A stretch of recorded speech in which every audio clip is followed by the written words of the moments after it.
Have you ever wondered whether or not insurance is a good investment in your 20s? Maybe your company provides their employee life insurance, or you're just thinking of ways to invest your money for retirement. Well, in today's video, I'm going to break it down for you and help you make the best decisions for your situation. Before we get into it, I want to talk about the sponsor of this video, Aura. If you're like me and love saving money, you probably shared your Netflix password with your friends and family, and statistically, the average consumer has 90 accounts. It's most likely that you don't have 90 different passwords to go with each one. So if someone has one of your passwords, they probably have access to your other accounts. This can make you and your accounts extremely vulnerable to things like identity theft and fraud. And if you think that won't happen to you, just know that American consumers lost $56 billion from identity theft in 2020.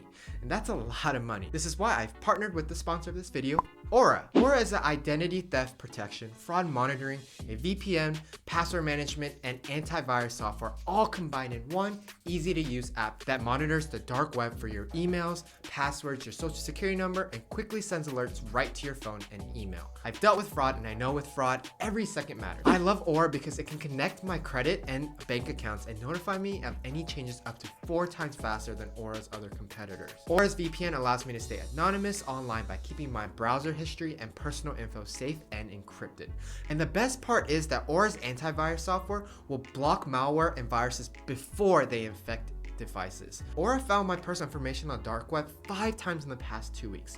So stay safe and start your 2-week free trial today at aura.com/justlean.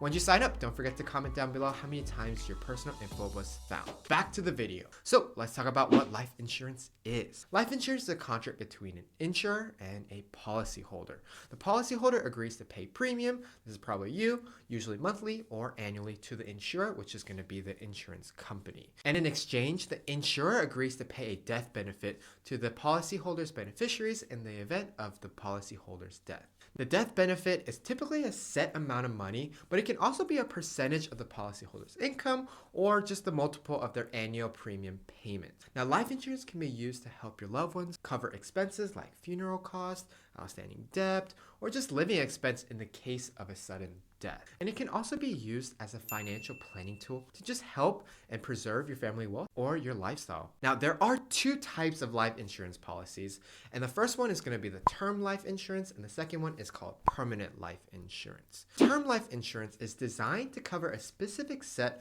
of possible events over just a certain period of time.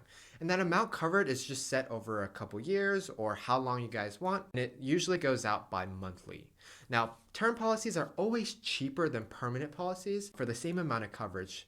And this is because it expires at the end of the term, your set term, and it doesn't accumulate any cash value or living benefits like permanent policies. Beneficiaries are going to be placed, or if you're critically injured or your insured party dies, they receive the amount that's on the term policy. Permanent life insurance policies include everything in term life, but it also offers a chance to accumulate cash value.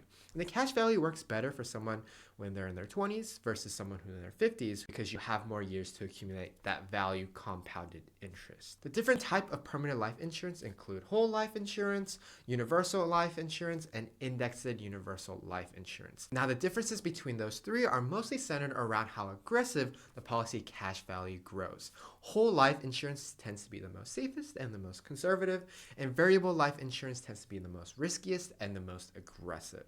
Now, what is the cash value of life insurance? Well, cash value is part of the living benefit package as opposed to the death benefit when you do pass away. Now, a percentage of the premiums is kept in the policy and accumulates interest. And this money can be accessed later to pay for other life events like weddings, home purchases, children's schooling, or just even vacation if you like. But most crucially, this money usually grows and usually is withdrawn without any tax liabilities. Even low interest whole life policies can provide a healthy dividend on cash values, which you can be used every single month or depending on annually, or you can just reinvest it into more cash value compounded. Now, the biggest question is, should you get life insurance in your 20s? Well, it really just depends on you. Now, life insurance policies will always be cheaper in annual premiums the younger you are when you buy your policy. Now, this translates to when you're 50 or 60 and you've purchased life insurance since 20, your annual premiums won't be as high as someone who is purchasing life insurance in their 60s or 70s. Now, this all is because of good health. Good health, usually translates to lower interest costs, and buying out a policy younger also lowers the chances of illnesses like diabetes or heart disease that will happen in the future. Most likely, hopefully not, but can happen in the future. But if you do plan on having a family one day, getting life insurance before you get married can save you a lot of money in the long run. And it can also be an important aspect of a comprehensive retirement plan. This strategy only works if you already plan on maxing out your IRA. This is also another alternative where it can also protect yourself and your loved ones and also get compounded interest in life insurance. But remember, this strategy only works if premiums are paid consistently. Permanent life insurance policy lapse if the cash value gets too low, which means if you just basically miss your payments. So whole life policies will begin accumulating cash value that compound over time as dividends are credited. So you can borrow against the money or you can make withdrawals, and you can also still be alive and still have those tax advantages. Now, if you are someone who runs multiple businesses and you rather see a better investment in, let's say, purchasing a business or starting your own startup, life insurance might not be on the back of your head. It just depends on where your life is and your priorities. If you want to retire and compound safely with also having other options, life insurance can be a really good, important investment that you can make in your 20s. But if you think you're going to be a little bit more riskier and want to try and make more money, then maybe taking that money and putting it into a business or your business could be a better option. So with that being said, there is no right or wrong of if life insurance is good for your 20s. For me personally, I didn't think that life insurance is important to me until I decided to settle in and have a family for myself. So for the time being, I decided that life insurance isn't for me. I'd rather invest that money into my business to make more money until I have a family. With that being said, guys, I hope you enjoyed this video. If you did, make sure you guys like and subscribe. Also remember, if you want to start that 2-week free trial, make sure you go to aura.com/JustinLee. And with that being said, guys, I'll see you guys in the next video. Peace.